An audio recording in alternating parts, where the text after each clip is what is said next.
Hello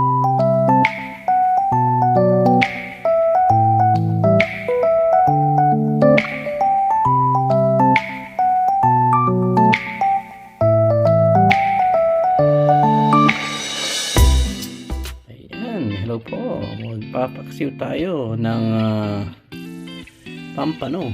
Ayan, nagala sibuyas, sili, luya, ating talong, palaya, at saka susubukan ko maglagay ng gata. Subukan natin yung lasa nito. Ayan, sabay-sabay na natin. Ayan, titimplahan ko ngayon yan, suka, pasin, konting asukal. Ayan. Opo. Sinindihan na natin. Natimplahan na din yan. Ayan. Hindi natin kumulo. Tapos, hihinaan natin ang apoy pag kumukulo na.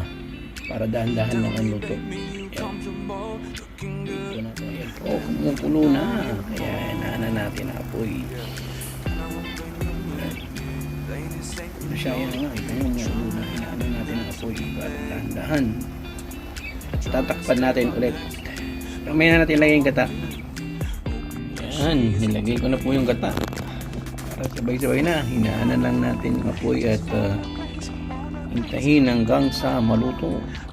Ayan, yan po yung gata, medyo bubuo pa kasi medyo naramigan. Ayan, makulo na rin nyo. Takpan natin yan at hanggang sa maluto na siya. Ayan, natunaw na po yung gata. Ayan, tuloy-tuloy lang natin ang luto. Gusto kasi daw malambot, kaya palambutin natin.